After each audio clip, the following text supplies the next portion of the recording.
అప్పుడు పనైతే చేసి పెడతా. జపం మాత్రం చేయమనొద్దని. సరే పని చేసి పెడతా అన్నావు గదా! నీ రాజ్యంలో ఒక పెద్ద మూర్ఖుడిని ఎతుకు నువ్వు. ఎవరిని ఎతకండి? ఒక పెద్ద మూర్ఖుడిని ఎతకండి.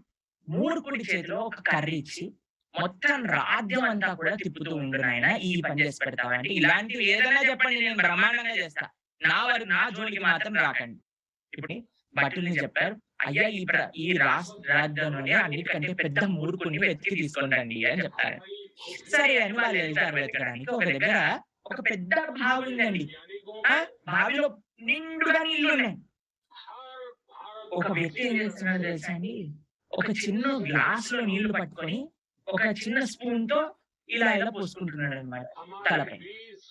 అయితే ఈ భటులు చూసి, "అయ్యా! అక్కడే నూతి ఉంది. నూతిలో నుంచి నీళ్లు తోడుకొని స్నానం చేయొచ్చు కదా!" అంటే, "ఓహ్! అంత పెద్ద నూతికి ఎవడెళ్ళి అంత సమయం లేదు నా దగ్గర.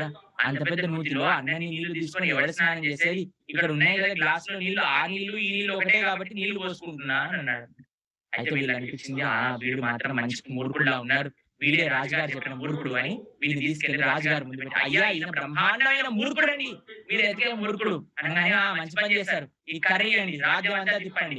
ఆయనకి ఏం చేశారో తెలుసా అండి? ప్రతి నెల ఆయనకి జీతం ఇచ్చారు. పెన్షన్ ఇచ్చారు. ప్రమోషన్ ఇచ్చారు. అలా ఆయనకి డబ్బులే డబ్బులన్నమాట ఈ మూర్ఖుడికిగ. ఆయన తిరుగుతూ ఉన్నాడు. కొన్ని రోజుల తర్వాత రాజుగారికి ఒక పెద్ద రోగం వచ్చింది. రాజుగారు పాపం బెడ్ పైన పడుకున్నాడు. బెడ్ రిడన్ అయిపోయారన్నమాట. అయితే రాజుగారికి ఒక కోరిక పుట్టింది. ఏంటా కోరిక అనంటే, మన రాజ్యంలో ఉన్న వాళ్ళందరిని కూడా ఒకసారి చూడాలంది అని అన్నారన్నమాట. సరే అని ఈ మంత్రులందరూ, భటులందరూ వెళ్లి రాజ్యంలో ఉండే వాళ్ళందరిని రాజుగారికి చూపిస్తూ తీసుకెళ్తూ ఉన్నారన్నమాట. చిట్ట చివరికి రాజుగారు అన్నారు, "అయ్యా! ఇంకెవరైనా మిగిలిపోయారా?" అనంటే, "ఒక్కడే ఉన్నాడండి. ఆ మూర్ఖుడు ఉన్నాడు కదండీ! వాడెక్కడ తిరుగుతున్నాడో ఏమో" అనంటే, "వాడిని కూడా పట్టుకొని రండి. వాడిని కూడా చూడాలి" అని సరే అని తీసుకొస్తారు. ఆయన కర్ర పట్టుకొని వస్తారన్నమాట ఈయన దగ్గరికి. వచ్చి రాజుగారి దగ్గర కూర్చొని, రాజా ఏమైంది నీకు? ఎందుకిలా బాధపడుతున్నారు వీళ్ళందరూ అనంటే, "అయ్యా! నేను చాలా దూరం వెళ్ళబోతున్నా. అందుకే నిన్ను ఒక్కసారి చూడాలనుకుంటున్నా." "అయ్యో! చాలా దూరం వెళ్తున్నావా? మరి ఏమేమి తీసుకెళ్తున్నావు?" అని అంటారు. అయితే రాజుగారు అంటారు, "అయ్యా! నువ్వు మూర్ఖుడివి గదా! నీకు చెప్తే అర్థం కాదు. నేను ఎక్కడికెళ్తున్నాను అంటే అక్కడ ఏం తీసుకెళ్ళలేను అయ్యా. అంత దూరం వెళ్తున్నా. అలాంటి ప్రదేశానికెళ్తున్నా." అనంటే, "అదేంటి ఏం తీసుకెళ్ళలేవు అంటున్నావు? ఇక్కడ ఇంతమంది భటులున్నారు గదా! కొంతమందిని తీసుకెళ్ళు నువ్వు నీతో పాటు." అనంగానే భటులందరూ ఒక్క నిమిషంలో మాయమైపోయారు. ఎక్కడ రాజుగారు మాతోటి రావంటే ఈ మూర్ఖుడు మాట విను.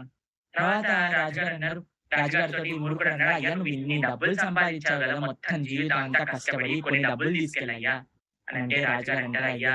ఓ మూర్ఖా నీకెంత చెప్పాలి? తీసుకెళ్ళలేనయ్యా." "సరే డబ్బులు తీసుకెళ్ళావు, బట్టలు తీసుకెళ్ళావు. కనీసం ఇంతమంది భార్యలను పెళ్లి చేసుకున్నావు గదా! ఇద్దరు ముగ్గురిని తీసుకెళ్ళి తోడుంటారు." అనగానే భార్యలందరూ టపాన్ తలుపులు పెట్టేసుకొని లోపల లాకేసుకొని లోపలికెళ్ళి దాక్కున్నారన్నమాట. ఎక్కడ రాజుగారు రమ్మంటారేమో అని. అయితే ఈయనన్నారు, "ఓ మూర్ఖా! నీకెంత చెప్పినా అర్థం కాదురా! ఎక్కడికి తీసుకెళ్ళలేనురా! ఎవరిని తీసుకెళ్ళలేనురా! ఏ వస్తువు నాతోటి రాలేదురా!"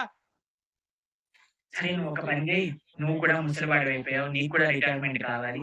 కాబట్టి నువ్వు నీకంటే పెద్ద మూర్ఖుడిని ఎవరినో ఎతికి వాడికిచ్చేసేయి. నువ్వు వెళ్ళిపో" అని చెప్తే, "సరే రాజుగారు నాకు అర్థమైపోయింది. ఎవరు నాకంటే పెద్ద మూర్ఖుడు" అని ఆ చేతిలో ఉన్న కర్ర తీసి రాజుగారి చేతిలో పెడతారు. పెట్టంగానే రాజుగారు హఠాత్తుగా షాక్ అయిపోతారన్నమాట. "ఏం చేస్తున్నావురా మూర్ఖుడా?